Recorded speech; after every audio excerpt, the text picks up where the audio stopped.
Welcome, everyone, to tonight's topic, which is coming up roses and daffodils, revitalizing a traditional garden. So, as we look at revitalizing a traditional garden, there's a few different things that we are going to look at.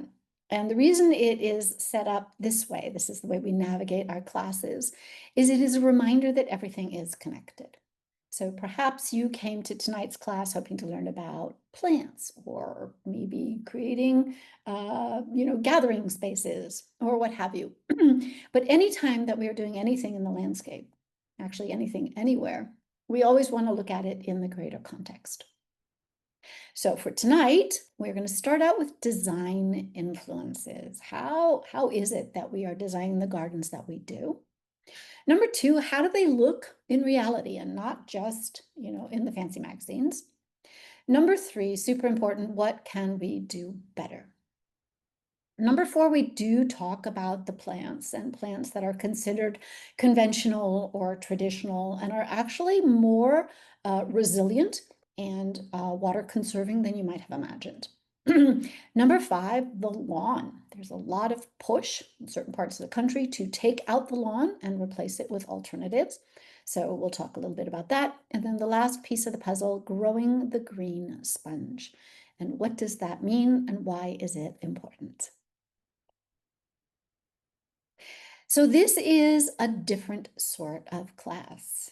There is a lot of pressure to look at turf as, I hate to say it, the enemy, and that we take it out, we scrape everything out, and we replace it with climate appropriate plants, which is fine, the climate appropriate plants part, but we don't necessarily have to take everything out in order to achieve that objective. So let's step back to the beginning, if you will, of landscape design. So looking at the history and some of the traditions that have influenced the way our gardens have evolved. So we start out in Italy, where these Mediterranean gardens began. This is a famous Italian garden, Villa Lante. And you can see, you will recognize some of the traditions that we incorporate in our modern day landscapes. So certainly with this one, you can see all of that hedging, all of that geometry, how there's a lot of topiaries and how plants are hedged into shapes. We move to France with the famous Versailles, and here it gets even more ornate. You could see with the Italian gardens, things were very straight and linear, and here they were definitely starting to explore curves, spirals, and it just got more and more intricate. And then go to England with these English gardens. Famous one is Sissinghurst. And a lot of my clients, a lot of Pamela's clients would say, I would love to have an English style garden or a cottage style garden. And as you look at this compared to what we've looked at just in the previous slides, there is still some of that geometry, but it's definitely gotten a lot looser. But even with the plantings that are there is still a strong sense of containment and lines and borders. So you've got the geometry that's there, the structure, and then within that, things start to loosen up. You've got more flowers, more delight, if you will. And then we move to another part of the world. We move to Asia. And it's interesting to look, in part, this is also the plants that grow locally. So that certainly affects the designs. But you can see here again, this sense of controlling the landscape, if you will, that things are shaped. And there's some color, but it's less reliant on the flowers and more reliant on the foliage. So even with this, we've got different shades of greens, you've got these bronzes in there, and then of course those little peaks of pink. Tropical gardens. So these are obviously in places where water is easily available. So there is a sense of lushness. Still, some of that geometry, some of that structure is available to you. And really you start to see the changes or the differences with the plant choices. And then Persian gardens. And what's interesting about these gardens is they evolved over time and they evolved as people traveled around the world. And so they would bring things from one culture to the next culture. They would take the aspects that they liked. So this one, again, we very much have that linear element. And in this one, the water is very, very important and prominent in this design. And then we come to American gardens. This garden could be just about any place in the US. You've got boxwoods and plum trees. This is our version of tropical. You actually couldn't really tell the difference between this and what we were looking at before. So we definitely brought plants over here. And of course, we've got the daffodils and the roses. And there are roses that are grown in many, many parts of the world. And so you've got roses that come from Asia, roses that come from the Mediterranean, come from the Middle East. They are quite a varied plant. And so the question is, the reason this class was designed to begin with was, well, can we have all of that with limited watering, with the recognition that our landscapes require resources, but can they still be resilient? Can the resources that they require be easily available without stressing the ecosystem, without stressing what is available to us? And the answer is yes, absolutely. The way we make this happen is by looking at all gardens through the lens of the watershed. So a watershed is defined as an area of land where all of the water that drains off of it or goes under it travels to the same place. So imagine you've got the mountains, you've got the rivers, the water, that rain that dribbles down the mountains makes its way into that river. And we would say the water that moves into that river is that river's watershed. And when you think of a natural watershed, big areas, miles and miles and miles. But we want to use that same principle on a smaller scale in your front yard, your backyard. And if we look at these images here, the roof is like the top of the watershed, the mountains. The street is like the bottom of the watershed, the river.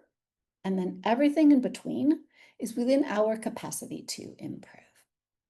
So let's look at these two images and compare them. The one on the left is what we would call a conventional landscape. In this case, there's a lot of turf, not a whole lot of other stuff. Underneath the turf and under actually many, many gardens, the soil is compacted, it is depleted. Probably the plants are struggling. There may not be a lot of diversity. When it rains or we get precipitation, a lot of that is running off the properties rather than sinking into it. Potentially, depending on where you live, you're using a lot of irrigation. And this is really a garden that is struggling. Image on the right, completely different story. So starts with the soil, really ends with the soil. It's all about the soil. It is a living soil sponge. So when it rains, the soil is able to hold on to that water and then release it to the plants as they need it. We have contoured the soil. So again, we can hold on to as much water as possible. It is permeable everywhere. There is an abundance, a diversity, a density of plantings. And when it comes to irrigation, it is no longer assumed that it is the default, but rather that if we've got the soil sponge, the plants that we have are climate appropriate, potentially native. We've got that soil sponge, climate appropriate plants, we're holding on to the rain, then the need for irrigation drops significantly and potentially can be turned off completely. And unfortunately, there is the sense, again, this is more applicable in arid and semi-arid areas, where in order to conserve that water, we are having to sacrifice. So this is an example of some of the things that have been the pushback. We need to save water, take out the turf and let's put this in. Or maybe something like this. There's a lot of this as the response, lots of gravel and a few very sad plants. And then this.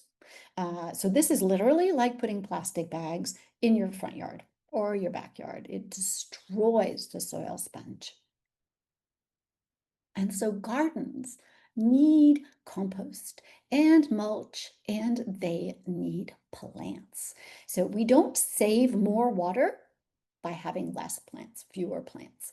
In fact, the more plants we have, the more water can be conserved. All right. Do these gardens look good, these conventional, traditional gardens? Not really. So here we have an example. Soil is compacted, soil is depleted. There is no mulch. That hibiscus looks very, very sad. Another one, this is very, very typical. And it's interesting because we go back in history, some 400 or 500 years, and they were hedging their shrubs. So we've continued that tradition, but it is not necessarily the best thing for our plants. So again, our soil, no mulch, depleted, poor pruning practices. So again, these are plants that are they are struggling. Sometimes there is the tendency to get creative, but in fact, when you think of it, these rocks are not good for this tree. And then this is interesting. We talk about hydrozones, which is wanting plants to grow in their community where there are similar needs.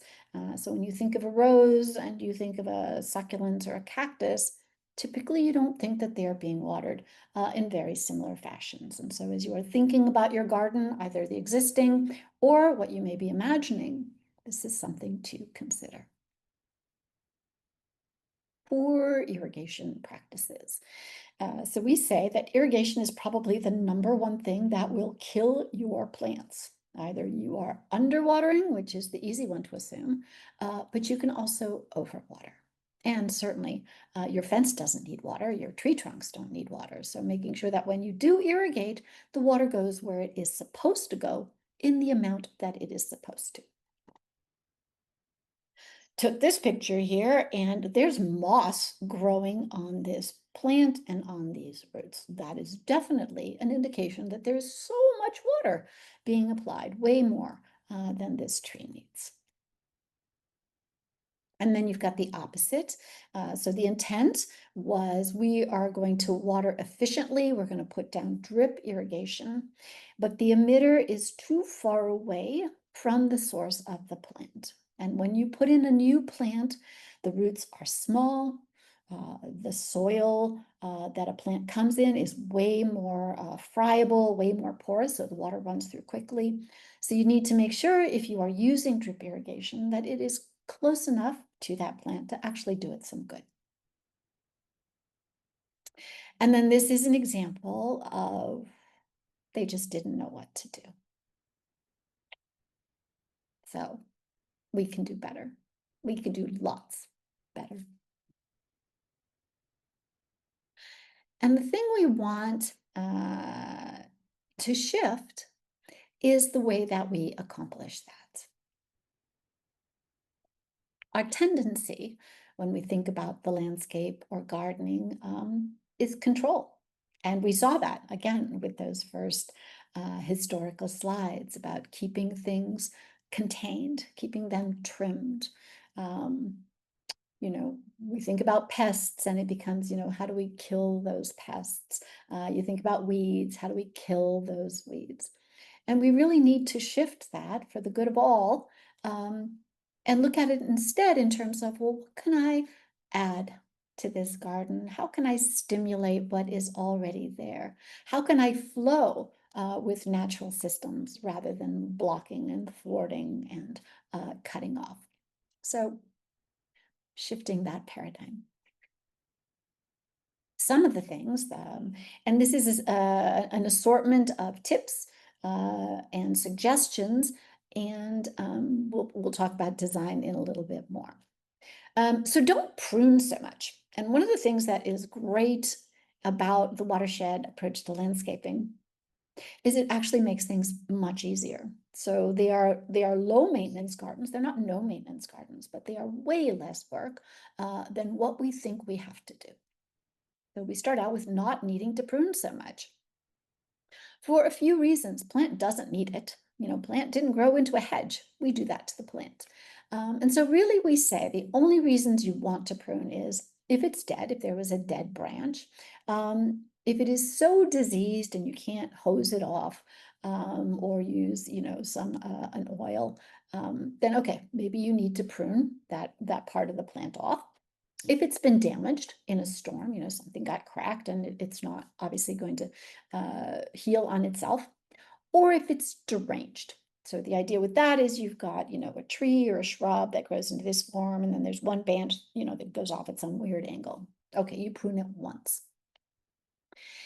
And part of that is that when we prune, two things happen. One, we are wounding that plant, which makes it vulnerable to infection, pests, and that plant needs to heal itself. And when it does, it uses resources in order to accomplish that. So whether it's water, or instead of growing its roots, it's needing to heal the injury. So again, make life easier for you, better for the plant. Don't prune as much.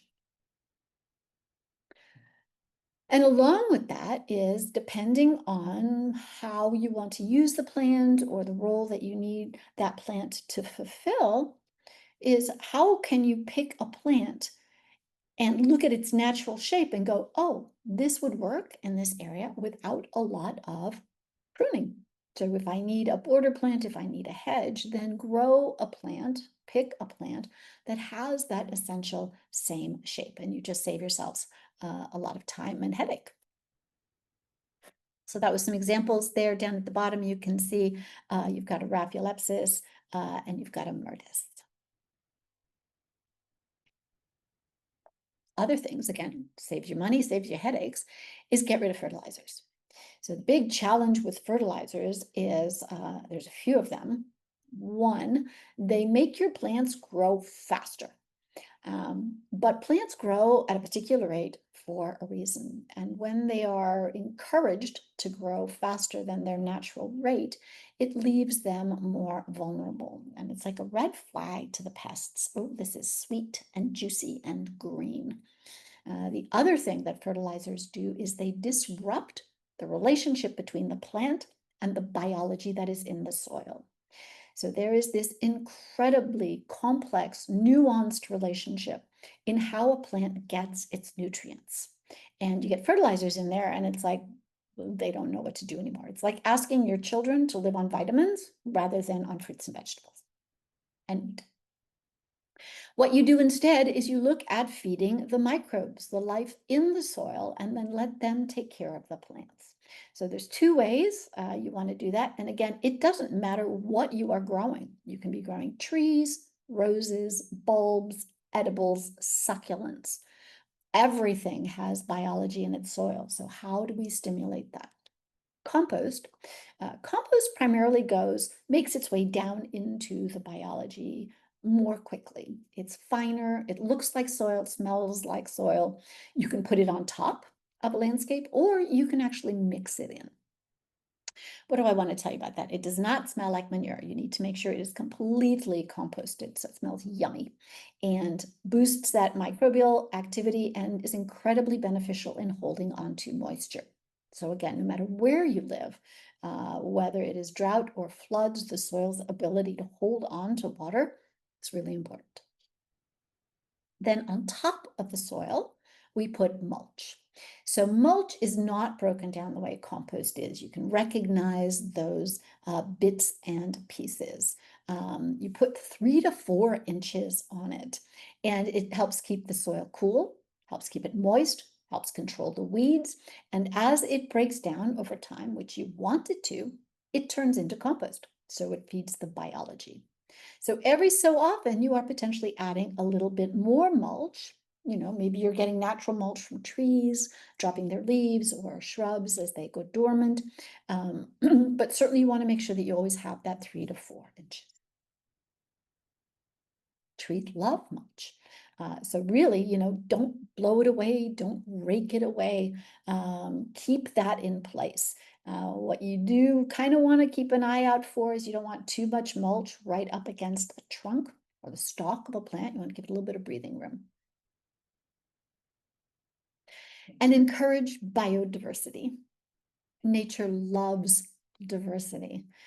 Complex ecosystems are far more resilient and beautiful than monocultures. So lots of different kinds of plants. Now let's talk about irrigation. And again, there are parts of the country where they don't have to bother with irrigation. You are fortunate. But in some parts, irrigation is the default. But it definitely needs to be managed properly. So we look at this image in a typical traditional garden. You know, there's lawn, there's shrubs, there's edibles, there's cats. So we have four, actually even five different hydrozones. I've got my lawn, which is a high water user. It's out in the sun. I've got some natives, but some of the natives are in the sun. Some of the natives are in the shade. So they have different water needs. My edibles, even though they can be considered higher water users, they're much happier on drip as opposed to lawn, which is spray. And then I've got trees. And trees really should be, if you can, on their own valve. Things to think about. If you have trees in a lawn, we actually do want to separate it. So what we've seen in some parts of the country where drought has really gotten to be significant and watering times were cut back, people found that their lawns were dying. But the challenge was that those trees were planted in the lawns, and so they were being stressed as well. And as much as, you know, lawn is lovely, if you have to replace it, it's relatively easy to do. But if you have a tree that's 40 or 50 or more years old, you certainly don't want to be losing that. So if possible, separating them, keeping the lawn on spray, putting a tree on its own valve and watered with drip.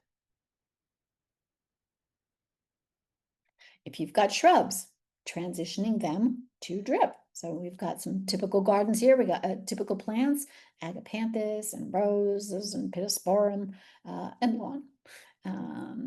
And really everything but lawn should be on drip in order to be more properly watered. If you are converting to drip, be aware that a drip valve is different than a spray valve. There's going to be a filter on it. There's going to be a pressure regulator on it, and it needs to be low flow. So the way water is delivered with a drip system is way slower than it is with spray, and the valves have been designed to be able to distinguish that. And then managing your irrigation. So this applies again to all gardens, whatever you are growing, if you have irrigation. So some of the things you're thinking about is if you are putting in some new plants, those are obviously being watered more frequently, but not forever, right? At a certain point, you are going to need to start cutting back on your water and, you know, sort of weaning them to a lower water use. Compared to established plants. And that's often what you find is in a traditional garden, those plants have been there for 5, 10, 15, 20 years, some of them. And then you come along, you take out the turf and you put in a brand new baby garden, you have to realize that the watering needs are very, very different. Seasonal adjustments. So if you have a manual controller, you need to be out there, you know, adjusting the water per season. You know, if you get snow, at a certain point, you are turning your irrigation off. If you're in a Mediterranean climate where we get rain during the winter, your irrigation should be turned off and then, you know, turned up as the days get longer.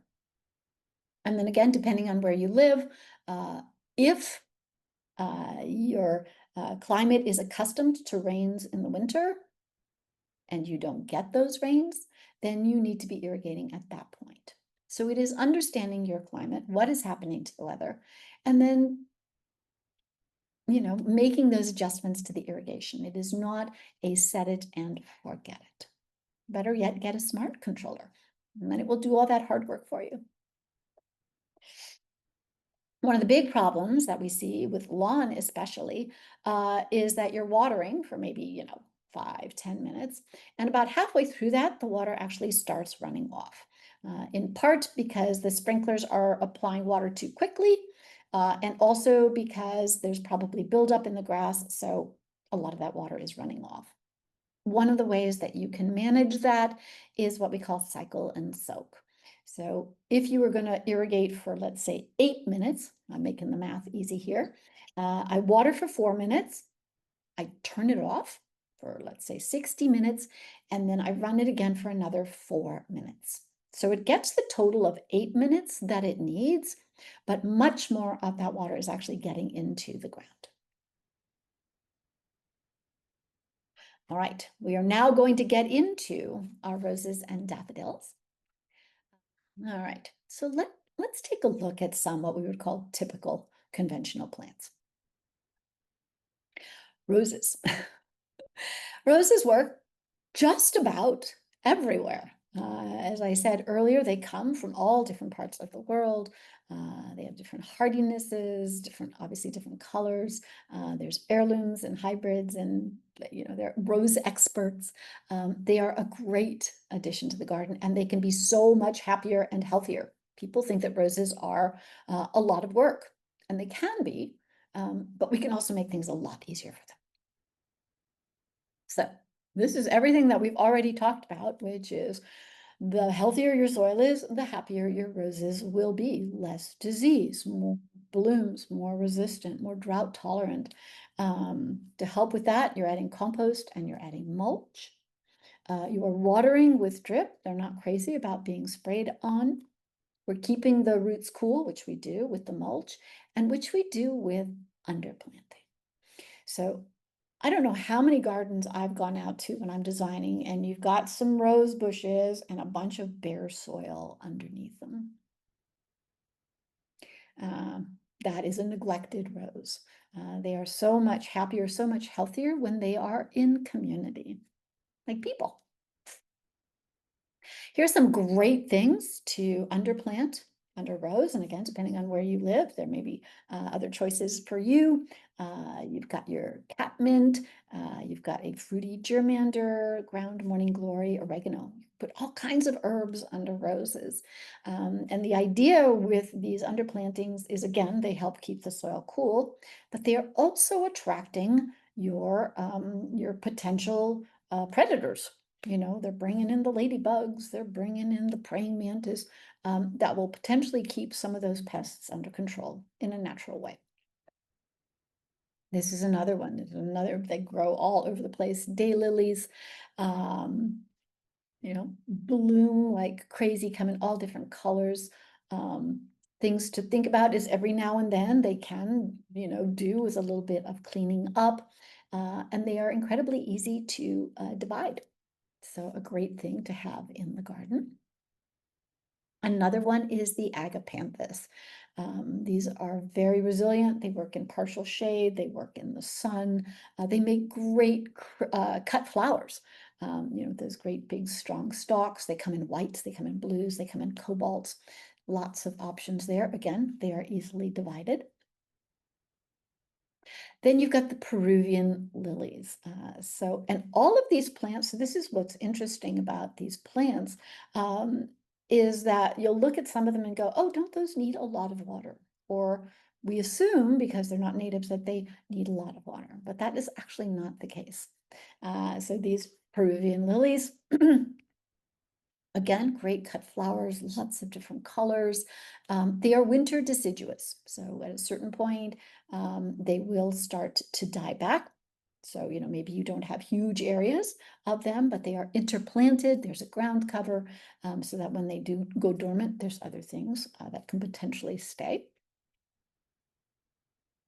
This is such a tough, resilient plant. The fortnight lily can take sun or shade. When there's no flowers, it looks like a grass or a sedge. When they are flowers, they're sort of fluttering about, and again, are very easy to divide. So the idea you can buy one plant, and over a course of years, you've got 4 or 5 of them. Now let's move into the shade. So when I think of a shade garden, a traditional garden, I'm thinking hydrangeas, I'm thinking camellias, I'm thinking azaleas and rhododendrons. So let's start with the camellias. They are actually quite drought tolerant. especially as they get established. And they come in all different shapes and sizes. So you can get them as ground cover, as a hedge, as trees even, pruning them into more delicate shapes. There's two basic kinds. There's the japonica, which can take a heavier shade, and the sasanqua, which can take a little bit more light. Definitely you are keeping their roots cool, and they don't want to be overwatered. And then the last thing to consider when you're looking at camellias is it is not one size or one camellia fits all gardens. There are definitely different camellias that will do better in different environments, some that like it a little bit cooler, some that don't like it too close to the ocean. So do a little bit of research or talk to the folks at the nursery. Hydrangeas and azaleas. Depending on where you live, if you're along the coast or where the temperatures are a little bit more mild, they can be out in the sun. Oftentimes they're going to be happier in a filtered light, maybe on an eastern part of the property. Everything's going to be happier with compost and mulch, drip. And then when it comes to pruning, azaleas, you don't really need to prune at all. Hydrangeas are better off if you prune them in early winter. And then it's so cool to see them like budding out. And I live in Santa Monica. I have a hydrangea that was on the property when I bought the house 20-something years ago. And it lives all year round.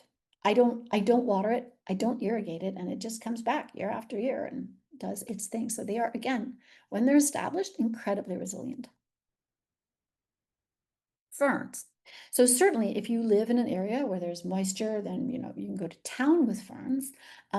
But there are ferns that are native to areas that you would consider more arid or semi-arid.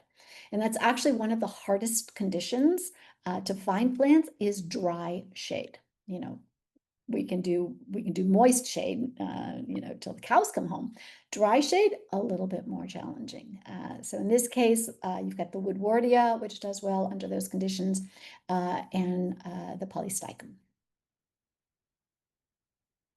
And then here's what's interesting is you look at these plants and you go, oh my goodness, they are delicate looking. They're so lovely and lacy. And you would assume that they need a lot of water. But they don't actually. These are two California natives. You've got the heuchera and you've got the aquilegia. Again, both with these lovely flowers and this sort of delicate lacy quality. Now, if you are into a tropical setting, there are, believe it or not, there are tropical looking plants that are quite, that can take quite a bit of drought or low water conditions. This is a giant philodendron, but there are others. Again, if that is a look that you would like to incorporate, realize that just because it looks tropical doesn't mean that it needs the same amount of water that you would find, or that if it was planted in Hawaii. Here's another one that goes with that look, and that is the canna. These are lovely, lovely plants. You've got the foliage that can be so dramatic. You've got these bright, brilliant colors for the flowers. They can take sun and they can actually take partial shade as well. And then like some of the plants we've been talking about, they will go winter dormant. So, they just sort of disappear, and then come springtime, they are back.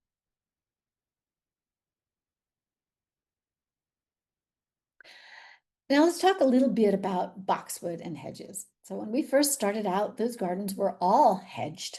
So how do we accomplish? I mean, the thing that a hedge gives us is it gives us a boundary.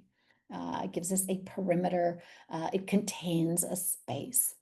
It's not essential that it be cut into a box in order to accomplish that. So look at the plants that you are considering and go, can they accomplish the same objectives? Here are some examples. What makes them hedge-like is that they are taller than they are wide. So you're not taking up as much space, width-wise, but you are getting a little bit of that height so that you can have whatever boundary it is that you are trying to create.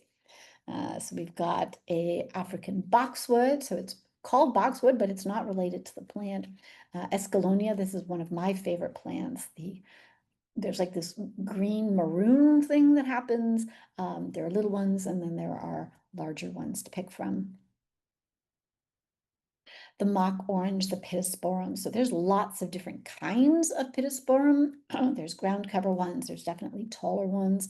They call it mock orange because they smell amazing when they go into bloom, and you see them everywhere. They are super popular, super easy to take care of, and again, grow in different sizes. Other great hedges. This one is just incredibly easy to take care of, and that is the hawthorn, the Raphiolepis. Big ones, small ones, again, that new growth has sort of that maroon quality. The flowers range from white to pinks. And then something you might not have considered, and that is rosemary. So there's rosemary, that is, that grows as a ground cover, but then there's also this beautiful upright one. I think there's one called Tuscan Blue, and it grows to be 5 or 6 inches tall. It smells amazing, of course, because it's rosemary, and you've got these little flowers on them, which attract the bees, which is a wonderful thing. More great alternatives, lavender. When you think of certain kinds of gardens, Mediterranean gardens, first plant you think of is lavender. And so you can use that to make a hedge. There's another one, this teucrium, which it has a similar shape, but it's lower. So I would consider it maybe even, to be planted under the roses. This is another one. There's a big tree, a big bottle brush, but there's also this dwarf variety. So that's something to consider, that there are, shrubs that are trees, shrubs that are, mid-size, and then in some cases you have dwarf varieties or ground cover versions. So yeah, replacement for that infamous ficus hedge. Do not plant a ficus. Don't plant it as a tree. Don't plant it as a hedge. I can't tell you how many times I have seen just walking up and down the street. This is a tree that grows to be 40 to 50 feet tall. 40 to 50 feet tall. And you see them planted 2 feet on center, right? And then kept at, I don't know, 5 or 6 feet. It's not really working with nature there. Smarter choices.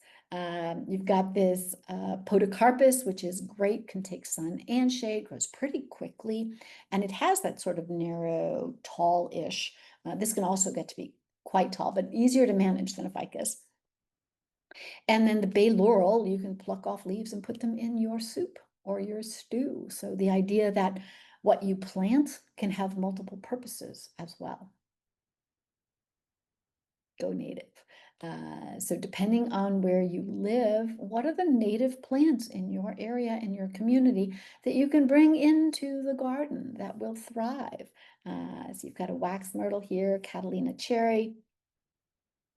More from the West Coast, the toyon, a lemonade berry, and then here are some others from other parts. You've got the black haw, with those beautiful white flowers, and then you've got the American holly with the little blue red berries. And what's interesting is the American holly, go back a slide, the toyon usually has red berries on it, so we say that that's how Hollywood got its name, because it looked a lot like the holly. Rethinking the lawn. So the problem with lawns isn't that they are lawns. It is that they are monocultures that are not well maintained, and depending on where they are, can require a lot of water. So if that is a concern, this does not have to be the solution. And we saw it, depending on where you were, we had some pretty significant drought happening. And so people were just turning off their watering, and there wasn't anything coming from the sky. The idea is that we move away from monoculture to polyculture. We go away from one plant to a diversity of plants. And that is where we get the resilience from. Encouraging things like clovers or wildflowers. You just overseed into your existing lawn. The possibility that we can add yarrow or native grasses or other native ground covers. And we let go of this control, this illusion that everything has to look exactly the same. But instead, that we mix and we match and we bring in. So it's not just the surface, it's not just what's visible that looks different, but it's also the roots that grow to different depths, that attract different biology. And the more diversity it is, the more quickly your soil will transform from basically, dirt to a healthy living soil sponge.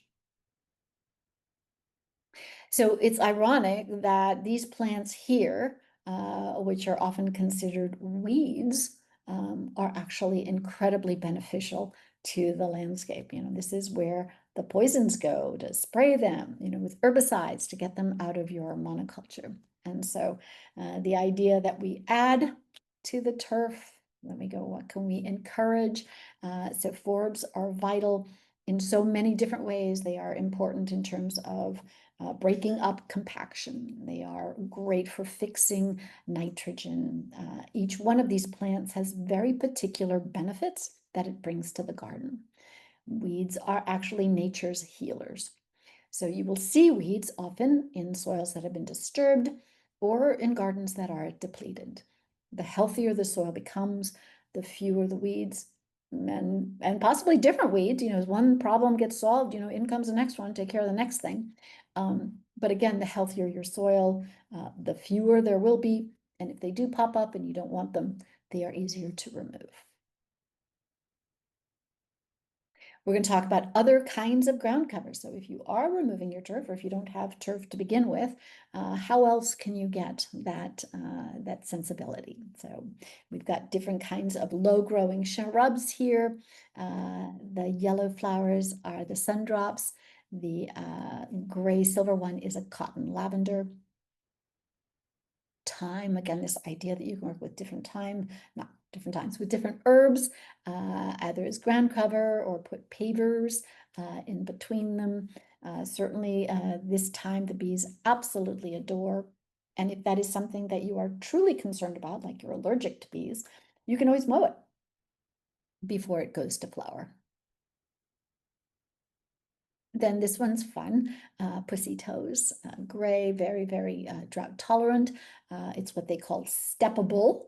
You're not playing soccer on this, you're not playing golf on this, but you can potentially, walk on it. Fast growing, easy to maintain. Snow in summer, this grows lots of different places. As the name implies, it looks like snow. The leaves are silver and velvety, and it is just this beautiful mass of white. And then you've got, I love just saying this, kinnick, the form of the manzanita. This one is very, very low to the ground. Depending on where you live, it is native to where you are. It blooms with those lovely little flowers, and then you got the berries on top of it. And it's tidy. So there are some plants you're going to bring in, they're sort of wild and rambling, and then there are others that we would call, they stay relatively clean and tidy. You don't have to prune them. This makes a great, great ground cover. This is one, again, if you live in an area that is hot and dry, one of the many salvias that are possible. This one stays relatively low growing and has those beautiful blue flowers there. And then coropium. So one of the questions we get pretty frequently is, what is a good ground cover for pets and or kids? Coroppia is one of our #1 choices. It grows pretty quickly. It is very resilient. It does do better in sunny conditions. With shady, it gets a little more stringy, scraggly, but in a sunny, it is a mat, and you can run on it, play on it, what have you. It does have little flowers which will attract the bees, and you can mow it, again, if that is a concern. This is a wild ginger. In a climate where you get a little bit more moisture, partial shade or shade, again, it's just beautiful green, mixing it in with some of the ferns. You could see how you would create a woodland landscape, perhaps. And then the liriope again, the idea that you can have something that feels grass-like, that is not a grass. You get little purple flowers on these, and they can take pretty shady conditions. There's some that are variegated. You can definitely play and experiment. And then different natives. This is a California native, the ribes. This is great if you have oak trees. And they are evergreen, so you've got this beautiful green foliage, and then late winter, early spring, these little flowers that smell a little bit like chocolate. All right, growing the green sponge, the last piece of this puzzle, and then we will have time for questions. This is all about making things easy for you, and working with natural systems. So as we talk about growing, we call it a natural lawn or a polyculture lawn. But even if you had just lawn, if you said, you know what, I just like it simple, there are things you can do to make your grass more resilient, requiring less water. One of the big things is don't mow as much. So you're accustomed to, what looks like the golf course where it's 1 or 2 inches, let it grow to 4 inches and then you mow it. And it's the same thing. The less you mow, the less energy a plant needs to take to heal itself. And instead it can focus on growing its roots, which allow it to tap into a greater reservoir of water and nutrients. Again, with the lawn, if you're keeping the lawn, you need to aerate it. A big problem with lawn is it has been stepped on for many, many years. It's been overwatered, and it gets very compacted. And when it gets compacted, there's no oxygen, not enough oxygen. And so the life that we are starting to or trying to stimulate just doesn't do very much. So the idea that if we can, and it's core aerating, right? You're not out there in your soccer cleats pushing it down. We want to pull up the plugs, and then the oxygen can get in there, and then we're going to sprinkle compost in. Something else that you probably need to do is dethatch it. So over time, especially with the warm season grasses like the St. Augustines or the Bermudas, you will get this growth of roots and dead grass, and it builds, basically like this barrier. So maybe once or twice a year in the beginning, as your lawn gets healthier, you won't have to do it as frequently. You are scraping away all of that dead stuff. You don't want to do it in the summer because it is stressful to the grass, but spring or fall. And then once you have that, you can overseed on top of it. So you're going to add your compost, and then you can either leave it like that or, again, overseed it with other things. Better ways to water. So we said in the beginning, really, other than lawn or maybe large areas of ground cover, everything else should be irrigated with drip or hand watering.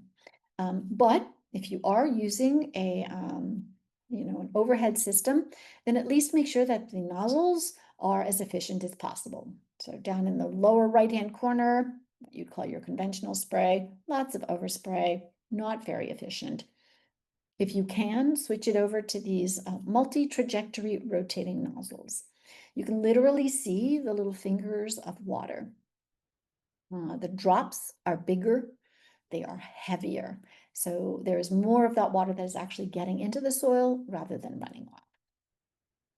The rotors work very similarly, but typically you're going to find them in a larger area. So a golf course, a park, a larger landscape. So in just a moment, we are going to do questions.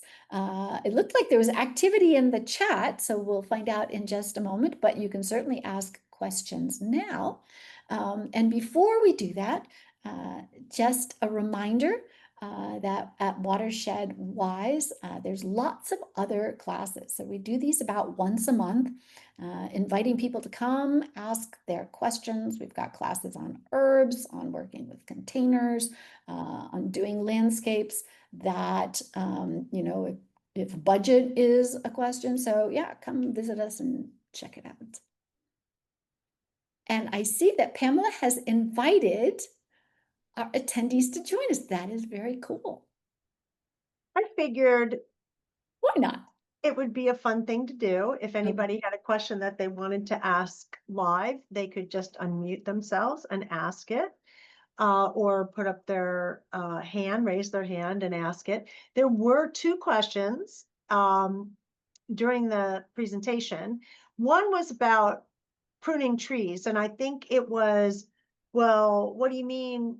We talked about pruning shrubs. How does this apply to trees? That's kind of how I interpreted it. And I said pretty much it's exactly the same thing. Trees shouldn't be pruned. uh, they're over pruned, which usually leads to them needing to be pruned. So that's an issue. But happy to discuss that if anybody wants to discuss that further. And then the other comment, so I was actually using the chat to try to prompt some conversations. And I put a fun fact in there that the daylilies are edible by humans. The flower, buds, and roots. And one of our attendees actually came in and said, and a reminder that they are toxic to cats. So if you are allowing your cat to be outside and you want them to be frolicking in your garden, you may want to either limit access to daylilies or not plant them at all. And so that was a great add-on to the questions. But I also made a lot of comments about things like different types of plants that we, over the years of the evolution of landscape design in the US, and especially in the West, but really all over the country, with an emphasis on water conservation. There are plants that have been sort of considered conventional landscape plants that really are tried and true that have ended up falling out of favor and not being used anymore and kind of gotten a bad rap. You talked about camellias as an example, which are a fantastic drought tolerant plant that blooms in the summertime. So if you like roses, you really need to like camellias too, because it's sort of like when roses are not blooming, camellias are. But I asked some questions about like Rosa mutabilis, which is a fantastic landscape plant, pretty much anywhere in the country. And it gets massive where it doesn't die back from cold weather. And it has these beautiful single petal roses on it. And those petals, or the roses themselves, the flowers change color over time. So you, on the same giant shrub, you can have orange and yellow, as well as magenta and white, almost white or pale pink. So it's really quite an extraordinary rose. And so I put it out there for people to think about maybe using that rose in their landscape, because you get the rose thing and you also get this amazing diversity of colors, and it's really quite pretty. I also let people know that personally, I love Rhaphiolepis, Escalonia, Pittosporum, depending on where you are, tomato, and that they are really great plants. The Pittosporum, actually, there's a blight that affects them. And so they've kind of fallen out of the nursery favor. But that particular blight is a lot like uh, it's it's a fungus that attacks the pittosporums, and it is brought about by the soil conditions not being right. So overwatered, watered during, the heat of the day and allowed to get too hot in places that are dry. So the soil health is really important if you're planting um, pittosporum, making sure that you're having good mulch around it, it's decomposing, and all that sort of thing. So I was saying that in the, yay, Beth. All right, we're going to allow you to speak. So just a second, I'm going to have you unmute. I think I can actually go ahead and let you I go. I think you can. think, Yeah. Go. yes, can you hear me? Yes. Yeah. I'm I did not mean to interrupt what you were saying. What you were saying just made me think, oh, I do have a question, which is I live in a rented house with a really traditional landscape and an owner who's pretty adamant that they like the garden the way it is. And I'm trying to find ways to amend the soil. They're open to me doing things to amend the soil because I really don't want the gardener to be just putting down regular fertilizer or spraying. And I just wonder Yeah. if you could speak to that a little bit. I did earthworm, like earthworm castings and mulch, but what would be some strategies when you have sort of a fixed setting or kind of I'm in a little bit of a box, but it's a very traditional landscape, very conventional. Go for it. You can tell that I'm. No, this is just, It's a this is great. It's a great question because that's really the heart of the issue. Um, so uh, I personally, and Marianne, hopefully you'll weigh in also, the use of worm castings, my experience and pretty much all the research shows that you cannot overdo worm castings. They are, because there's no nutrient in it, so you're not adding any fertilizer when you put down worm castings.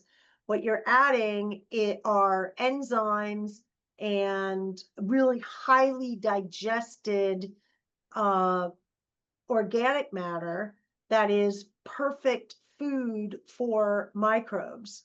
So you're really boosting microbial activity when you put down worm castings. And there are often also worm casings, so eggs in those worm castings, which is great because the worms actually tunnel into the landscape and create oxygen pathways, which are critical, and water pathways. Um, so I think that continuing to top dress with some worm castings, once or twice a year and water them in and keeping at least 3 to 4 inches of mulch around the plant material is the way to go. And you can put the worm castings right on top of that mulch and water it into the mulch itself, making sure that the mulch is small so that it's decomposing. And those two things together, making sure all your leaves stay on the property. So as your plants are generating leaves, you're chopping and dropping. If you are doing any pruning, you're leaving all that organic matter there. And then I'm also a huge fan of filling in gaps around plants. So either finding a ground cover like even Carapia or thyme, or I mean, there are many low growing ground covers, um, and planting them in between the plants and taking advantage of the space in between to get some actual roots in the ground there. Maybe even putting down some seed in between the plants, putting down, and you may not get good germination of seed in like the first, second, third year, but if you keep on doing it, eventually that soil will be in a condition where that seed can germinate. So I think, and of course, the more plants that you have in the landscape, the better your soil is becoming. the better the whole system performs. So that's kind of my strategy. You want to add to that, Marianne? No, that, I mean, that was it. Yeah, yeah. Thank you, thanks. You're welcome. Anybody else want to ask a question while we're live? And oh, there is something here. Let's see. Oh, yes, clematis. In fact, so there is a native California clematis. If you give me a second, I can look it up. Marianne, do you want to maybe grab that or talk about that a little bit more while I just do a quick little. Oh, yeah. So it's so interesting because I would say clematis. So there Oh. you go. And it is a stunning vine. And similar to the rose, there are so many different varieties, so many different colors, so many different conditions that they can tolerate. And they are definitely known for those, I mean, just these glorious flowers. But it is a matter of making sure that the climate that you are planting in is suitable for the particular varieties that you are looking to install. Yeah, so I put the two of the clematis or clematis that are excellent.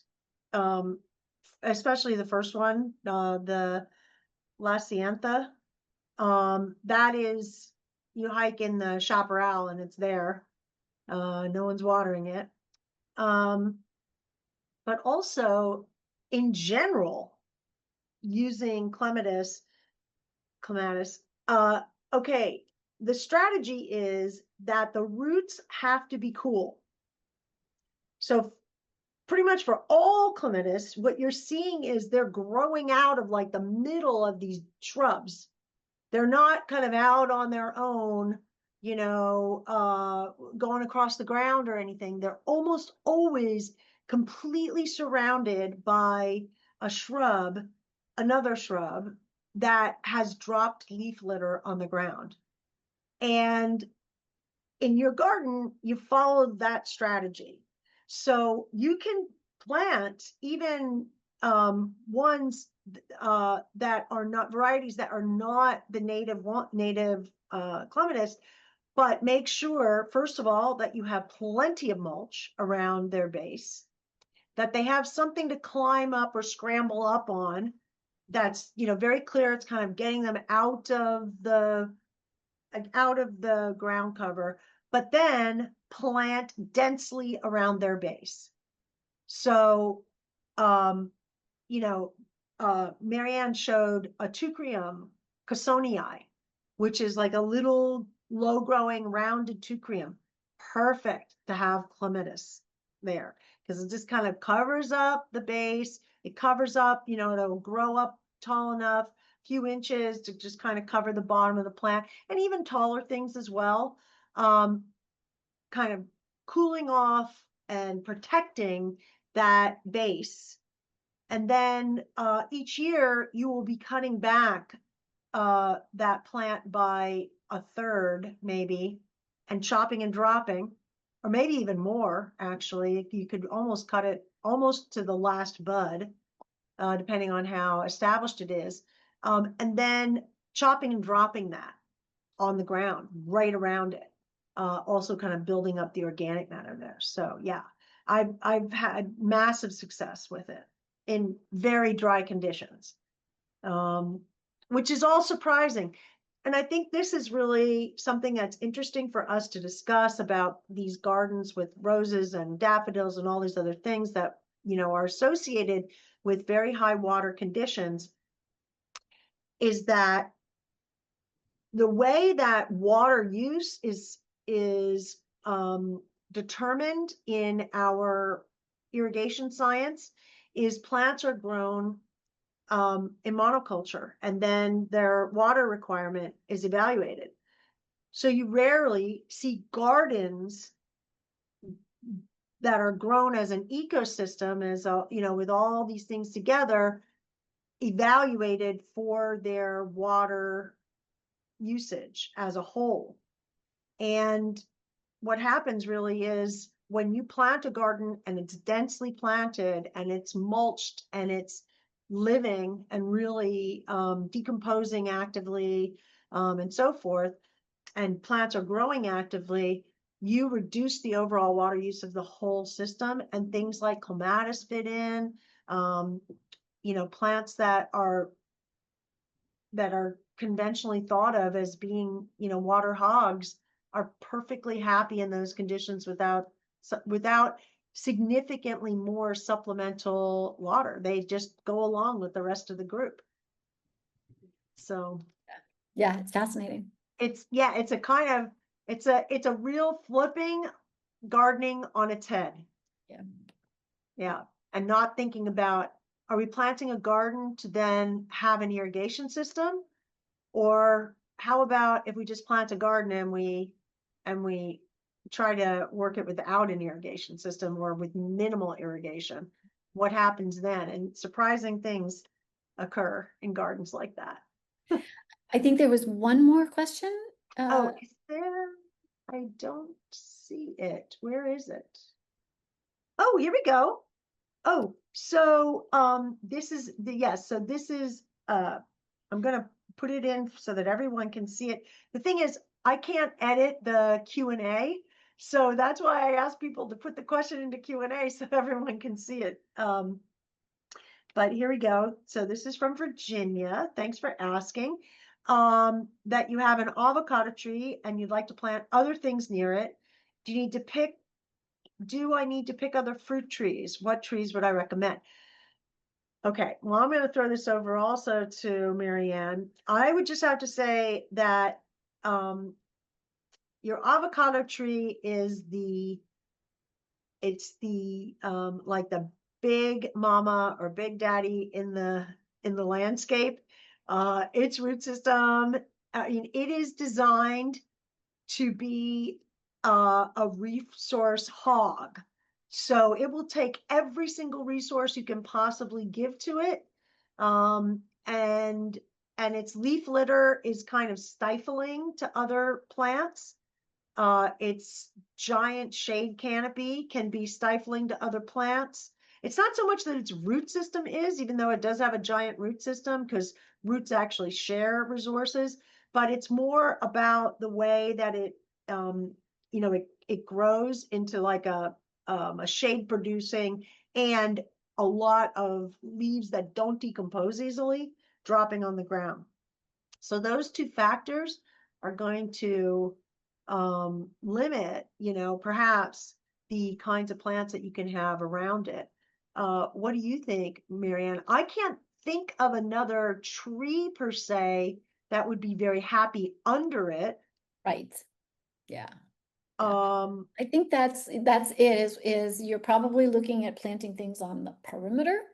yeah. Magnolias kind of do the same thing. And I think sometimes we've talked about, if you can mow the leaves so that you can break them up and then they will perhaps decompose a little bit more quickly. But yeah, But it that means is. you need to have access to the leaves in order to do that. So if you have a lot of plants Yeah. right there, it's hard to do that. Exactly. Yeah. So it's, maybe you put a chair under there and a table and let it be a place to Right. stay cool and out of the sun, and that what you plant is perhaps more on the perimeter where you can attract the beneficial insects, where you can attract pollinators. Um, You so- know, so so here's an idea.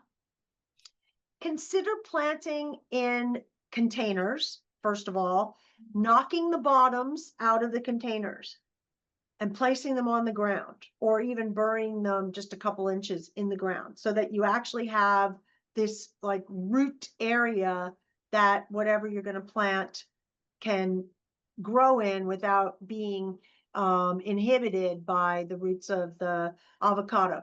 You're out now at what's called the drip line, which is sort of the edge of the canopy. You're not going to be able to really do much under the canopy, but you go out to this edge of the canopy, things like maybe blueberries, which kind of enjoy having a little bit of shade, strawberries, which also can be pretty good in the shade.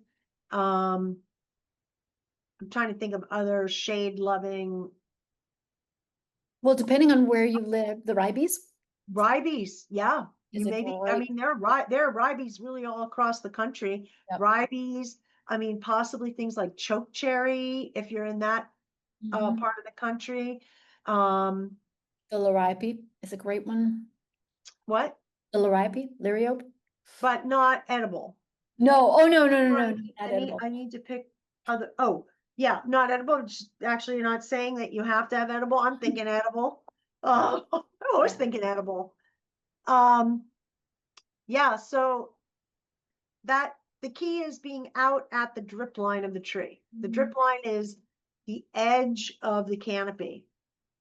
And if you did want to plant things like ground covers, you can plant ground covers at that drip line.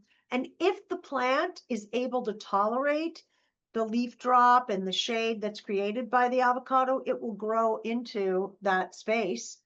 You could plant, we showed shade loving plants like ferns and so forth, like that kind of thing. And that's the same thing. You plant it at the drip line and let it decide where it's going to move into. So those are some ideas. Yeah. Good question. Thank you so much. We're actually going to put together a list of the plants that were in today's slideshow, so you don't have to go back through the entire presentation in order to get that. So we'll go ahead and, based on these questions, which is really helpful, we can go ahead and organize it. So, so here's some great shade lovers, here's some great sun lovers.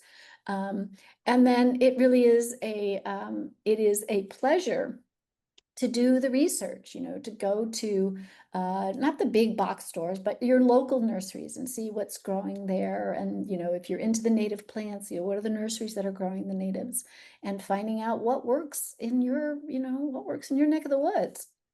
Exactly. And I'm rereading Virginia's question just for Uh-huh. another second. And really part of it was about the food forest or Suji forest. How do you plant these like super dense and also not just super dense food systems, but also that have multiple layers in them. So tree canopy and shrub and ground cover and so forth, and it's all edible.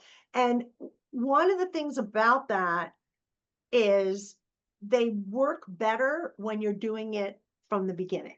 So if you're planting a young avocado as an example, selecting a dwarf variety, planting that with something else, together, they are going to behave differently. There's going to be, like crown separation. There's all kinds of things that these trees do when they're together, as opposed to if you have an established tree. So there's slightly different way. I mean, you can still get density, but you have to be respectful of the established tree if you don't want it to decline.